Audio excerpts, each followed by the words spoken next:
My entitled sister-in-law changed completely right after moving in with us, as she is literally a different person anytime my brother walks out of the room, as she turns into this crazy narcissist who is quite literally turning my brother against the rest of the family. And at this point, I feel like I'm losing my mind and I seriously just don't know what to do. Here's what happened. So my family is pretty small. It's just me, my sister, my brother, and our mom. Our dad passed away when I was 9 years old, and we have no real connection with extended family since we live in another country. So it's been the four of us for a long time. We're very close and have always had each other's backs. A few years ago, my brother got married, and at first, everything was great. We all genuinely liked his wife and welcomed her into our tight little circle, and it felt like we gained a big sister, and for the first year, things were really peaceful. We lived in two separate apartments that were connected by a door, and it gave us all enough space to coexist comfortably. But after my nephew was born, we decided to move into a bigger house, with one that had a shared living space but private rooms and bathrooms, and we all agreed that it would just be for 1 year. Well, that is until everything started falling apart. At first, my sister-in-law seemed visibly unhappy about the move, but we thought that she would adjust eventually. Instead, she started acting more and more hostile. The snide comments began under the guise of jokes, but they were always directed at me, my sister, or maybe my mom. We tried to play along at first or respond with light comments to let her know they weren't funny, but they honestly just kept getting worse. Well, one day, she made a passive-aggressive remark to my sister that was basically calling her a woman of the night, if you know what I mean. And it was not in those exact words, but there was no other way to interpret it, and that was the moment that things shifted. And it wasn't just the comments. She started yelling at my mom during disagreements, which is something none of us ever expected. My mom is a strong, firm woman, not someone who gets walked over very easily. So for someone to speak to her like that was just beyond shocking. We've tried talking to my sister-in-law privately and calmly so many times, but every time she deflects, gets defensive, or turns it around and claims that we're ganging up on her. She says that she feels alone and threatened by our bond as a family, and that we misunderstand her. When my brother's present, she often downplays her behavior or apologizes. But the moment he's gone, it all starts again. What hurts the most is that my brother seems to buy into her version of things. He keeps telling us, oh, she didn't mean it, or he'll say something like, you're just taking it too seriously. And I get that he's stuck in the middle, especially with a toddler in the mix, but it feels like our concerns are brushed off as silly drama. And just to be clear, there have been a lot of smaller and bigger incidents over the last couple of years that are just way too many to list here. If I sat down and wrote them all out, it would take hours, but each one chipped away at the peace and respect that we once had in the house. I've tried to let things go so many times just to keep the peace, but today something happened that was just my breaking point, I guess. For a bit of context, it was her week to clean the kitchen. Before dinner, it was still messy, so we asked her if she could tidy up the counter so that we could cook. Well, she flatly said that she only cleans once before bed. When we insisted that it needed to be cleaned now, she got defensive and said, oh, it's just a couple of pans. Couldn't you have cleaned them yourself? Which, by the way, for reference, it absolutely was not just a couple of pans. When my mom reminded her that it was her turn that week, she got nasty, started mocking us by saying we only started caring about cleanliness during her week, and also used very rude and dismissive words. You know, the kind that no one should ever say to their mother-in-law. Now that argument ended with everybody walking away to their rooms. My brother's out of town on a business trip until Friday, and I don't know how we're going to get through the rest of the week. I'm exhausted, I'm sick of walking on eggshells, I'm tired of her narcissistic behavior, and how she manipulates my brother into thinking that we're exaggerating and that we're the bad guys. So honestly, can we ever go back to the peace we had before? Like, is there even a chance of that happening? And what made her suddenly change like this? Is there anything left that we could possibly try? I don't know how much longer I can live like this. What should I do? Okay, I want to give some context here because this really is what I think. I don't think she changed suddenly. In my opinion, I think she's always been like this and now you're suddenly seeing it. Like before, you had a door that pretty much separated the two apartments, and that really was all you needed so that you could coexist. But now that she's under the same roof as you guys, the real monster's coming out, which in my opinion was always there, but you never saw the real version of it. Which leads me to my next point, which everybody in the comment section is kind of mentioning, where I'm right there with them. Agreeing to have a shared household was a bad idea. Even under the best of circumstances, that would have been a nightmare in my opinion. So truly, I don't think anything changed. I think your sister-in-law was always like this, and I think the only option of solving this is getting them either out of the house or you guys moving out. Because I know for a fact if I was in that situation, I would be miserable, as I literally cannot stand people that act like this and then try to get away with it. If you like Am I the Jerk, you're probably going to love Am I the Genius. Check it out, link down below in the description. Also, go to amithejerk.com/submit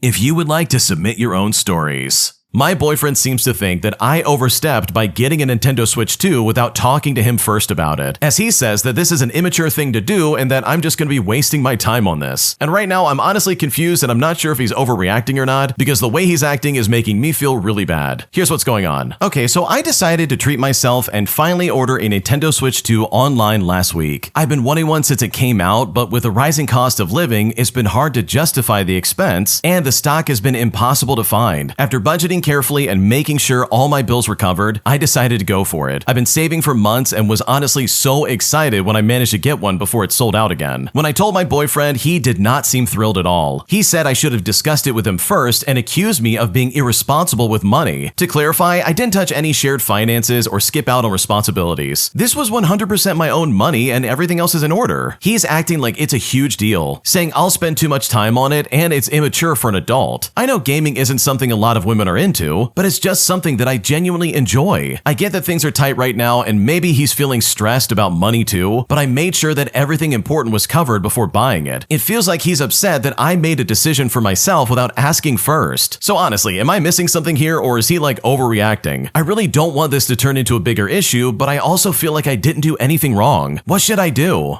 Okay, this is so weird in my opinion because like, why does your boyfriend care what you do with your money? Like, you literally bought this for yourself, you didn't do anything wrong with like the finances you both share, and you budgeted everything correctly, so it's like, okay, this is extra money that I can spend on myself. So yeah, in my opinion, it seems like your boyfriend is absolutely overreacting. You didn't do anything wrong. Like, this guy sounds super controlling for being like, you didn't ask me first if you're gonna be getting this. And by the way, what adult man nowadays is gonna be like, oh, gaming's immature for an adult. You can't be an adult and play games. What are you doing? It's like, are you kidding me right now? Playing games is like a fun pastime. It's a fun hobby. God forbid your girlfriend would want to like, I don't know, jump on the Nintendo Switch 2 and like have some fun for a few hours. Because at the end of the day, like I said, this is your money and you could do whatever you want with it. And the way he's trying to control it, in my opinion, is kind of weird. My entitled cousin was constantly giving me problems all throughout medical school, as her entitlement truly drove a wedge between us in a way that I will never get over. Here's what happened. For a bit of backstory, my cousin and I were in the same class and dorm in medical school. She and her parents constantly tried to convey to the rest of the extended family that she was doing much better than me at school, even though I was in the top 2% in the university, whereas she was ranked somewhere at the middle, which really doesn't even matter that much to me to begin with. There were a lot of other things that they tried to misrepresent in her favor, but this is probably the most objective one, just so you can have an idea of what was really going on. My parents, on the other hand, always kept telling me not to even mention about my good grades in family gatherings, so as not to ruffle any feathers. Now, this happened during the 4th or 5th semester. I am by nature a planner and I have a visual learning pattern, and I'd rather put in the hard work up front in small amounts than stress on the exam day. Hence why I took notes, I was very visual, I was diagrammatic, and I had a system so that I can revise the whole syllabus within an hour by exam time without leaving any important topics out. I also had a knack for leading the conversation by introducing words which led the examiner to ask certain questions that I really wanted. And I've got to be honest, it really served me well. So for this subject's practical part, where we were given slides of different tissues to identify and then quizzed on it, I had prepared my notes with probable questions that could be asked, along with my answers and where each answer could lead. By the end of the semester, I had the whole booklet which encompassed all topics, and I was really proud of it. But I didn't know how well my system worked until exam day came around, where just as predicted, I could just rattle off all the answers in a normal conversation. I knew that I was going to score well, but I was certain when other seniors present during the quizzes told me that the examiner complimented the depth of my understanding of the subject, which ironically, I did this whole exercise because I was not confident on the subject at all. Well, I saw my cousin who in 2 days was going to be doing the exact same thing, so I offered her my notes, and I showed her how to use them. She then kind of grudgingly took them and somewhat expressed, "Okay, I will take them off your hands," as if she was doing me a favor. And you know what? I instantly regretted offering it to her at all. In the meantime, another of my friends who had previously seen my notes came to me and asked if I could lend him the notes. So I went to my cousin and I asked for the notes back, and I explained why, and when I did that, she instantly started behaving as if it was her hard work, as if this was all she had, saying that her exam is right around the corner. She then was demanding to know when the other friend will give it back to me after making copies, and then asked me how quick it was going to be, and she just went on and on about this. And it's important important to note that she was acting this entitled, while just half an hour before, she had no idea that these notes existed in the first place or that she even wanted them to begin with. For some reason, she felt entitled to something that I had created in my own time, and honestly, I couldn't help but roll my eyes. And yes, I did give the notes back to her, and she said something to the tune of, "Oh, well, what took you so long?" Which for me shows exactly why my cousin is one of the most exhausting people I've ever had to deal with.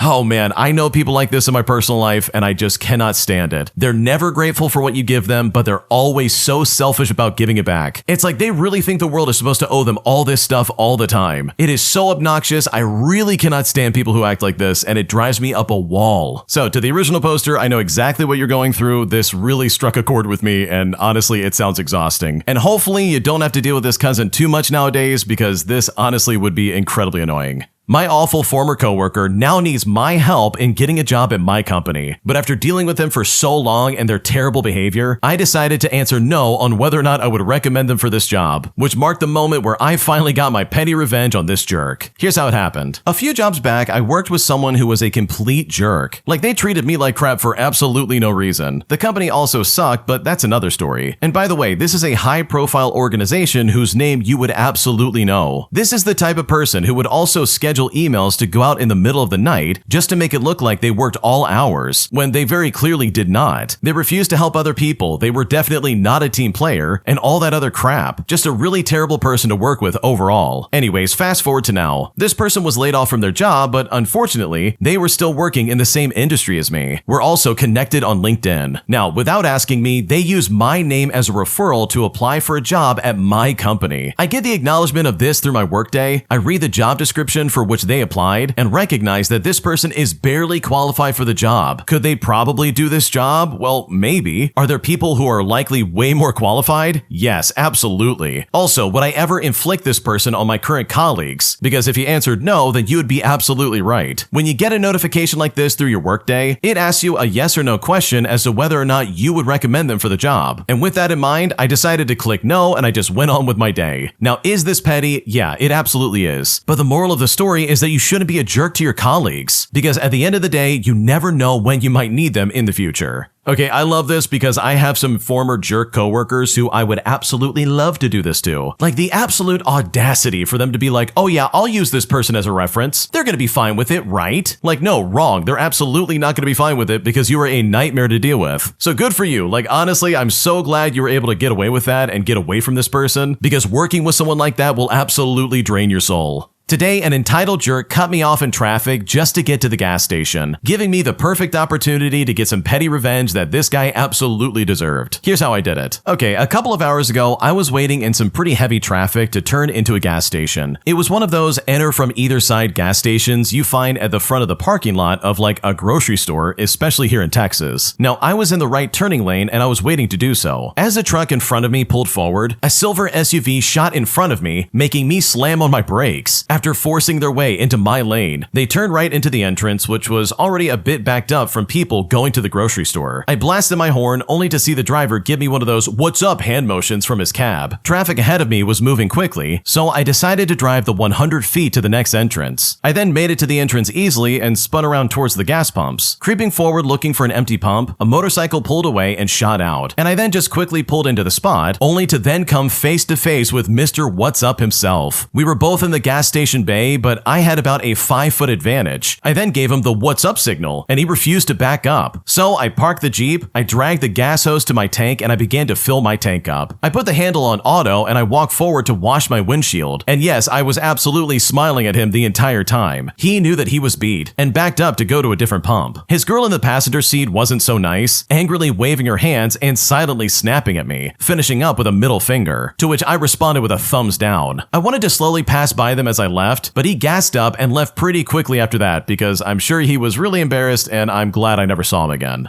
Dude, I love this so much because holy crap, this is true. What is going on right now? Why do people suck in traffic? And it's always the people who are like, oh man, I want to get there so quick. You don't understand. My life is way more important than yours and I got to get there way quicker. And it's always those people that cut you off and then end up in the same spot as you at the same time that look like fools and then try to like duck their head and avoid you. Like, I've dealt with them 100 times. I'm sure the original poster and pretty much everybody listening has dealt with that 100 times. So the fact that the original poster in this story actually got some petty revenge, but not only stealing that spot, but also also giving them a thumbs down when he got flicked off, which is a maneuver, by the way, that I'm absolutely stealing because that is really hilarious. Am I the jerk for refusing to sleep in a garage at a family memorial, all while my wealthier relatives absolutely have better accommodations? Because right now I'm very pissed off and I don't know what to do. Here's what's going on. A close family member recently passed away and we're gathering for a memorial service. This person was always very kind to me and made me feel valued. They left me some money in their will, which I haven't received yet, but their daughter inherited significantly more, and we're talking like millions of dollars. The family member coordinating lodging sent out arrangements for where everyone's staying. On one side, his daughters are staying in the couches in the living room, but me, I get the garage with an air mattress or a lounge chair next to a makeshift toilet being installed in the corner. I have fibromyalgia, so sleeping on an air mattress or lounge chair is going to cause me significant pain. I didn't even mention my condition at first because I assumed the setup would be obviously uncomfortable for anybody. But here's what makes this especially harder. The relative who inherited millions rented a house nearby, and when I asked if there was space there, they said it was full because they're flying in a friend to serve as a personal chef for their group. Plus, they have other families staying with them. I can't afford to rent my own place and I can barely afford the flight. I really want to attend this memorial. I mean, this person meant a lot to me and would have wanted me there, but I also feel like I'm being treated as less important than everyone else. This has also been a pattern. Growing up, other cousins got bedrooms while I always stayed on couches or got the air mattress. I have complex PTSD, so I am worried that I'm being entitled or falling for beggars can't be choosers. So am I the jerk for saying that I can't attend if the garage is my only option? Because at this point, I don't know what to do.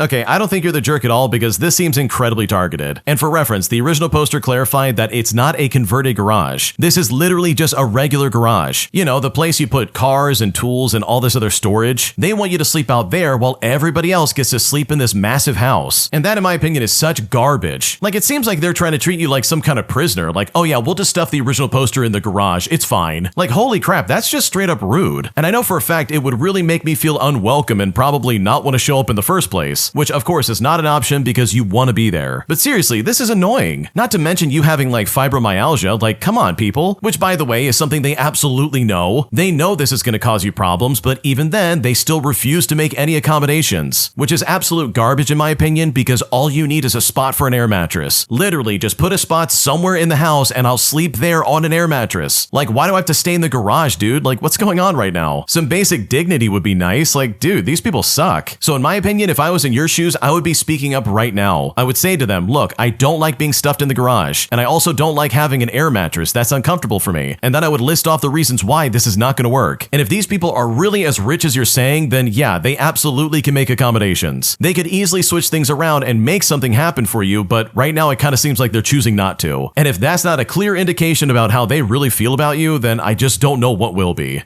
Am I overreacting for leaving the group chat after my friend announced that she's getting married? Because after all the drama we've gone through, I'm honestly at a point where I simply can't stand this any longer. And at this point, I don't know what to do. Here's what's going on. Okay, I want to start off by saying that my wife is saying that I'm right, but I feel like I need another perspective since my closest friends are enveloped in this, and I can't really talk to anybody else. And right now, this whole situation is making me very sad. For starters, we're all women in our mid-20s here. Today, one of my now former friends announced that she's getting married soon. For the sake of the story, let's call her Becca. And when she did this, everybody congratulated her, including my best friend of 12 years. The thing is, I haven't spoken to Becca in nearly a year because she announced very casually how she messed around with my sister's ex years ago, and she said this at my father's funeral. And this is so messed up that I'm not even going to elaborate there. Well, it turns out that my best friend, who I will call Lily, knew the entire time. She encouraged Becca and failed to tell me or my sister. When confronted, Lily said that happened when we were like 19 or so, and that she wasn't mature enough to understand that she had to come clean. Becca said that we just have different understanding of what's right or wrong, and even went as far as changing the story 3 times. I then told her that I frankly didn't believe her, and we just left it at that. And I said, if you're lying to my face and saying it's my fault for idealizing you, then we just can't be friends. Now, Lily stood in the middle of all of this, not picking sides, but very clearly leaning towards Becca's side, saying I was maybe too harsh and raised my voice at Becca. Now, I did raise my voice because I felt like they just didn't care if I found out, or that I found out with my father's casket still behind us. But either way, I felt so disrespected and completely gaslit. Fast forward, and it's been a year since all of that, and recently it was Lily's birthday. I didn't attend since she invited us both, and I just said, I'm not scratching my head with this. I'm gonna let you guys figure it out. And I thought I would go, but then I saw that Becca was going, after implying that she wasn't, right after I confirmed. It all felt wrong since I have chosen Lily over a million people before, so I just skipped it, and I let her know over a call, and I even offered to take her somewhere some other time. I mean, Lily hasn't even replied to my happy birthday text either, and that was almost a week ago. So now that I saw her congratulating Becca, it all just finally clicked for me. Neither one of them share my values or even care about my feelings. Maybe Lily wasn't as much of my sister as I thought she was, since she clearly values Becca despite everything. So with all of that in mind, I left the chat. I felt bad for staining Becca's announcement, but I just want it out. So do I suck for that? Am I overreacting in some way? Because right now I don't know what to do.